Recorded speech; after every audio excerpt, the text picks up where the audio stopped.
Assalamualaikum warahmatullahi wabarakatuh. Alhamdulillahirabbil alamin. Rabbi shrah li sadri wa yassir li amri wahlul 'uqdatam min lisani yafqahu qawli. Baik, Ananda, kita langsung saja mulai pembelajaran kita hari ini dengan sama-sama berdoa. Berdoa dimulai. Selesai.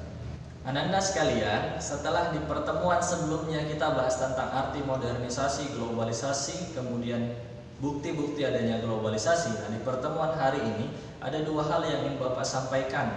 Yang pertama, dampak globalisasi di berbagai bidang, nanti akan Bapak sampaikan.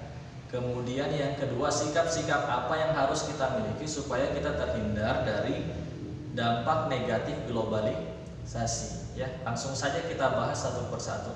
Nah, Ananda sekalian, ternyata globalisasi ini berpengaruh pada gaya hidup kita. Itu yang pertama. Jadi gaya hidup. Contohnya apa?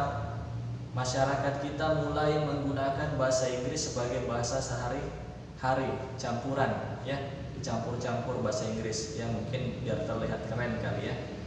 Artinya sudah mulai dicampur. Kemudian yang kedua, budaya Jepang yang terkenal disiplin itu sudah mulai kita tiru, ya. Itu dampak positifnya. Ada juga dampak negatif, misalnya, ya, akhirnya kita punya gaya hidup yang konsumtif, mau beli semuanya, beli, apapun dibeli karena saking mudahnya didapat, dan ini tidak baik. Nah, seperti di video sebelumnya yang pernah Bapak jelaskan, ingat, belilah atau milikilah barang-barang yang betul-betul kita butuhkan, ya. Nah, Ananda sekalian, sebagai muslim harusnya budaya disiplin orang Jepang, kalau kita sebagai muslim harusnya itu sudah kita miliki, ya. Kenapa? Karena sholat 5 waktu itu mengajarkan kita untuk bersikap disiplin.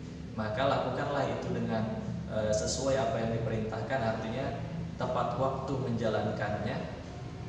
Insya Allah kita bisa hidup disiplin. Itu yang pertama, gaya hidup.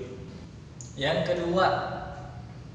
kedua itu terkait dengan selera makan. Nah, ternyata globalisasi ini memberi dampak perubahan kepada pemilihan makanan, ya.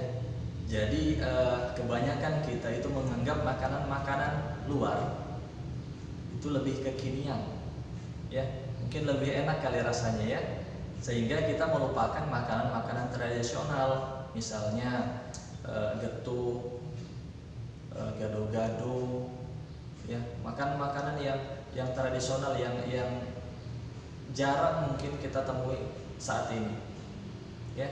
Kita lebih memilih makanan-makanan yang berasal dari luar Indonesia. Ada spaghetti, pizza, burger, apalagi misalnya itu KFC yang sering itu, ya, pesan, Pizza Hut dan sebagainya lah. Akhirnya makanan tradisional kita mulai terpinggirkan, mulai dilupakan. Itu dampak dari adanya globalisasi terkait dengan selera makan, ya. Contoh-contohnya nih kalian bisa lihat. Nah, makanan-makanan tersebut, ya, kemudian nih untuk makanan tradisional, ya. Next, yang berikutnya adalah dampak globalisasi dalam hal berpakaian, ya. Orang-orang kalau misalnya acara itu banyak yang menggunakan jas. Ini kan dari luar, ya, sebenarnya. Tapi Bapak lihat juga, alhamdulillah nih, batik banyak dipakai kalau misalnya ada acara-acara tertentu, ya.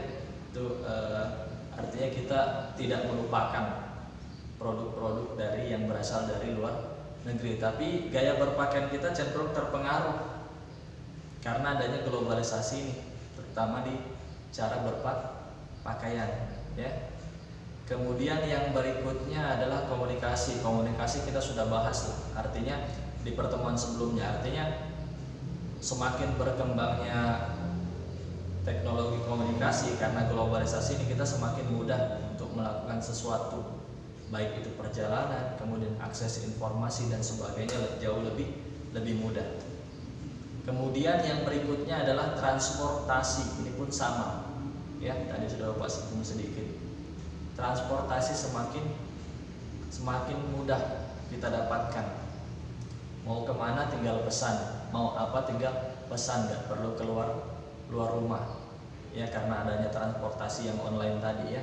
Kemudian semakin canggih mobil, motor dan sebagainya, ya. Teknologinya semakin berkembang. Positifnya ada buat kita, negatifnya pun ada, ya.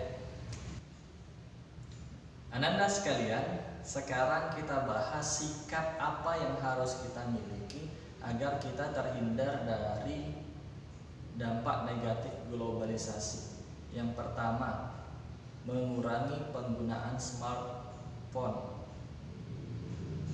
Ya, misalnya kalau di masyarakat atau kalau kita bersosialisasi, berkumpul dengan teman, itu harus kita kurangi.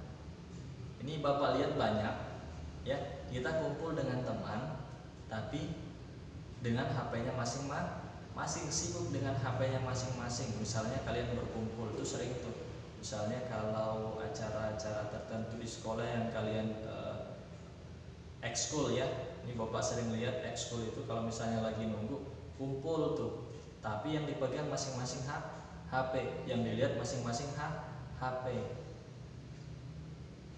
Akhirnya apa? Komunikasi dengan temannya tidak berjalan, ya.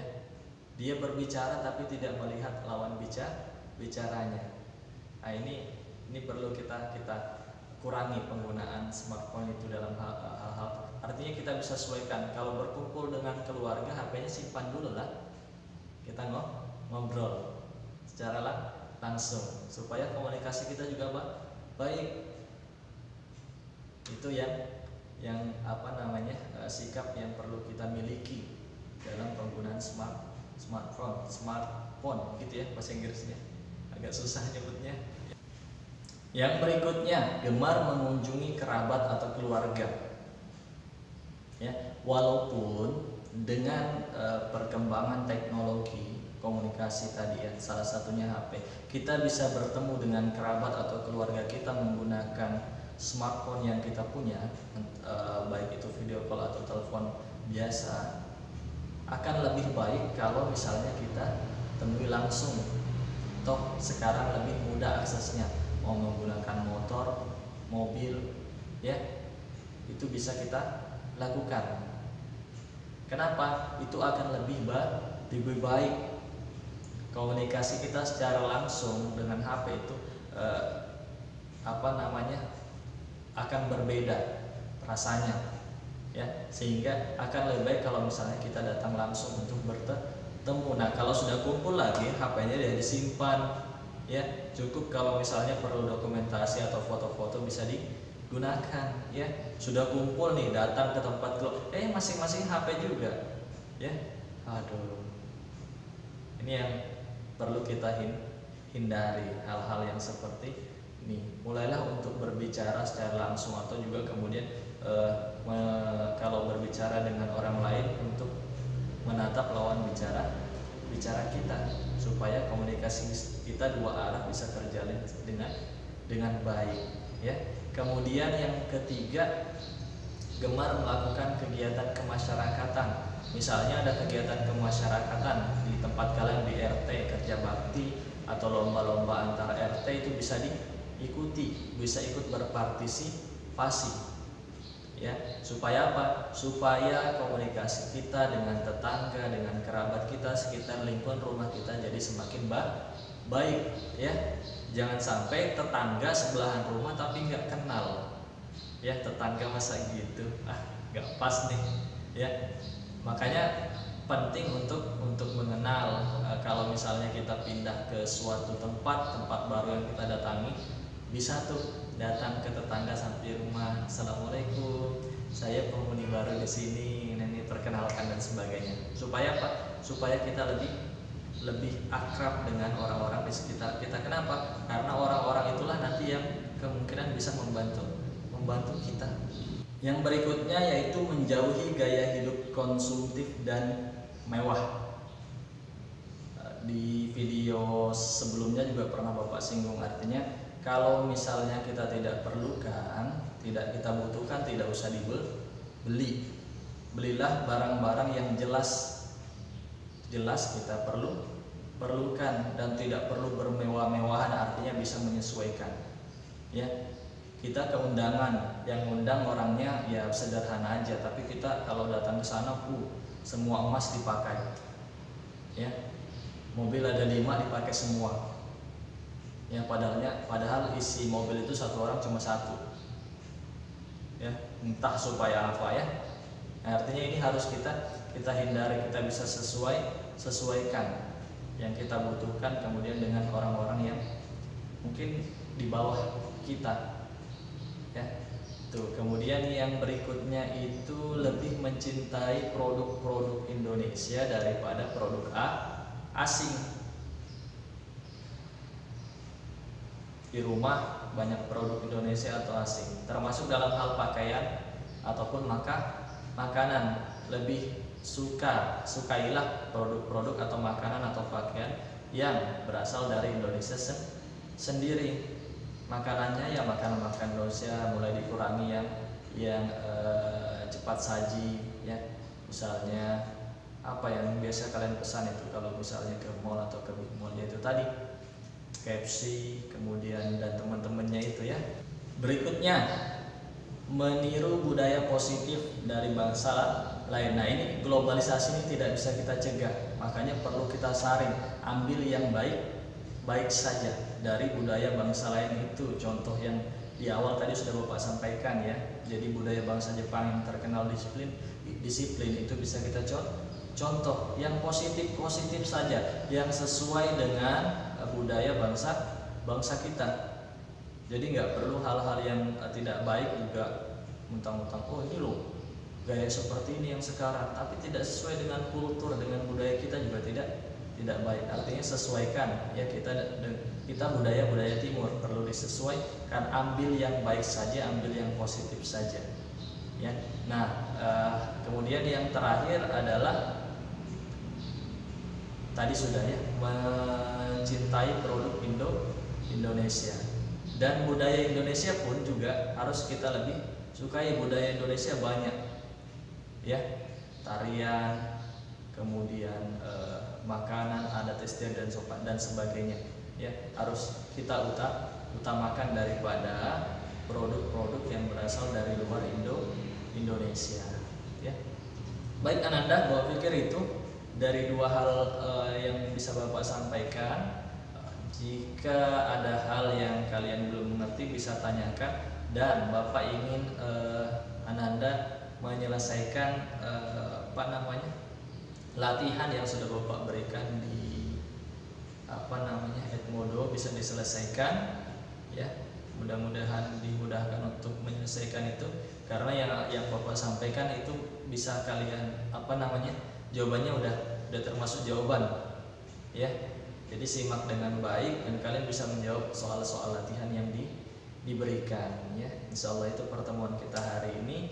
Kita sama-sama cukupkan dengan membaca hamdalah. Saya hamdalah, alhamdulillahirabbil alamin. Jangan lupa ketik hadir di kolom komentar supaya Bapak tahu kalian sudah menyaksikan video ini. Terima kasih. Assalamualaikum warahmatullahi wabarakatuh.